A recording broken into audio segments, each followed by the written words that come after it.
अस्सलाम वालेकुम दोस्तों, मैं उम्मीद करती हूँ कि आप लोग जहाँ कहीं भी हों इंशाअल्लाह खैरियत से होंगे। और दोस्तों, आप लोगों की आरा का भी बहुत शुक्रिया। लेकिन आज मैं आप लोगों से दरख्वास्त करूँगी कि आज का ये व्लॉग बहुत ही हिस्सास मौजू पर है, तो आप लोग पूरा कॉलम सुनने के बाद फिर अपनी राय दीजिएगा, मुझे इंतज़ार रहेगा। तो आखिर ये ब्लास्फेमी है क्या? ये तौहीन मज़हब क्या है? क्या ये तौहीन मज़हब का इल्ज़ाम हमारे मुल्क में लोगों में, खुसूसन अक़लियतों के दिलों में खौफ बिठाने के लिए इस्तेमाल नहीं किया जा रहा? जो कत्ल हो जाते हैं वो तो हो ही जाते हैं, वो अपनी जान से जाते हैं, लेकिन जो जिंदा बच जाते हैं उनकी जिंदगियां भी बर्बाद हो जाती हैं। वो जेलों में पड़े रहते हैं बरसों, उनका कोई दिफा करने के लिए तैयार नहीं होता।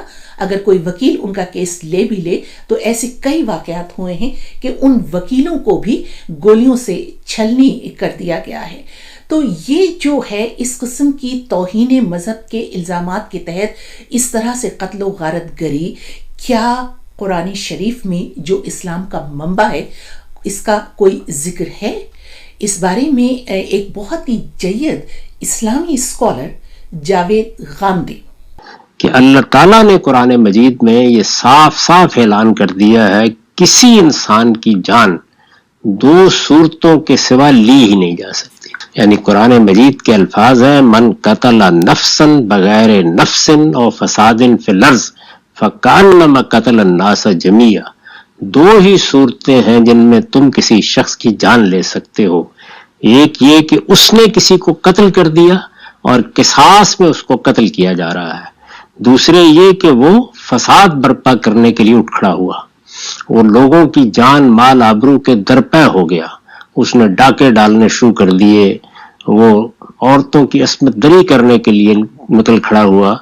ये वो फसाद की सूरतें हैं जो जाहिर है कि 10 मुतय्यन की जा सकती हैं। उनका अगर किसी शख्स ने इर्तिकाब किया है तो तब उसकी जान ली जा सकती है।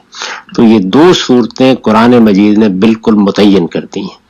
कोई रवायत इनके खिलाफ हो ही नहीं सकती, इसलिए कि अल्लाह का पैगंबर अल्लाह ताला की हुदूद से आगे कभी कोई बात नहीं करता। हदीस के पूरे ज़ख़ीरे को भी आप शुरू से लेकर आखिर तक देख लें, उसमें कोई इस तरह का कानून बयान नहीं हुआ। जब ये दोनों बातें वाज़ेह हो गई तो अब वाक़यात के बारे में सही उसूल ये है कि ये लोगों ने रिपोर्ट किए होते हैं, ये वाइजों ने इस तरह की चीजें बयान करना शुरू करती हुई हैं, इनकी कोई हैसियत नहीं। अब अगर इस सज़ा का तयन कुरान शरीफ में नहीं है तो फिर ये तमाम जो फ़िक़े में जो चीज़ें शामिल हैं और उनको कानून का हिस्सा बना दिया गया, ये कैसे मुमकिन हुआ है? इसके बारे में एक तज़िया सुनिए, एक बहुत ही मुक़्तदर और मुहक़्क़िक़ इस्लामी स्कॉलर डॉक्टर खालिद ज़हीर का। पूरा कुरान आप पढ़ लें, आपको कहीं ये बात नहीं की गई कि जो लोग गुस्ताखी कर रहे हैं, मजाक उड़ा रहे हैं, उनको पकड़ो और उनका खात्मा करो। हदीस को लोगों ने समझा, लोगों ने आगे मुंतकिल किया।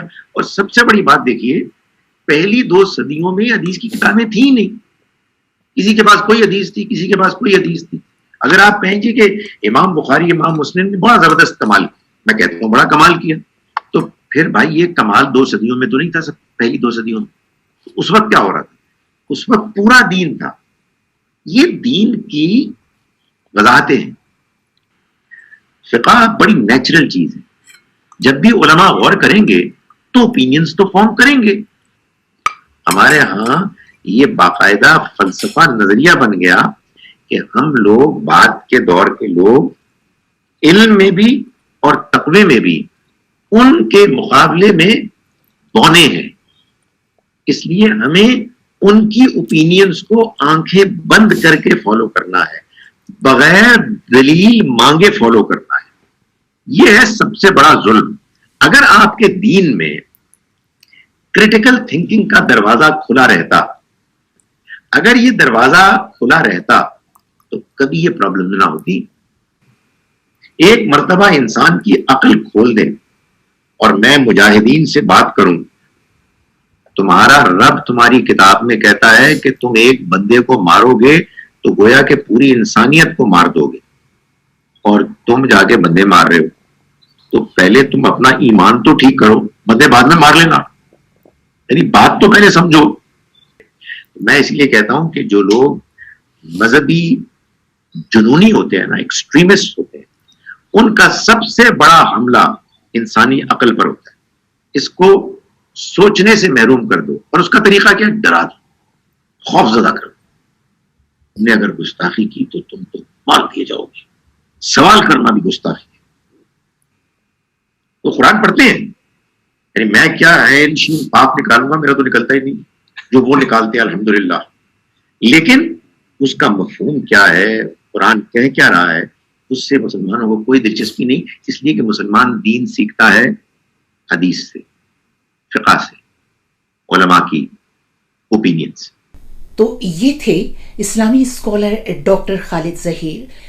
ضرورت اس بات کی ہے کہ اس قانون میں جو شقیں جنرل ضیاء الحق کے دور میں شامل کی گئی تھیں ان پر نظر ثانی کی جائے اور ان کا اثر نو جائزہ لیا جائے، جس کو جواز بنا کر لوگ اس قانون کو اپنے ہاتھ میں لیتے ہیں اور جس کی وجہ سے پاکستانی قوم انسان سے ایک وحشی درندہ بن چکی ہے.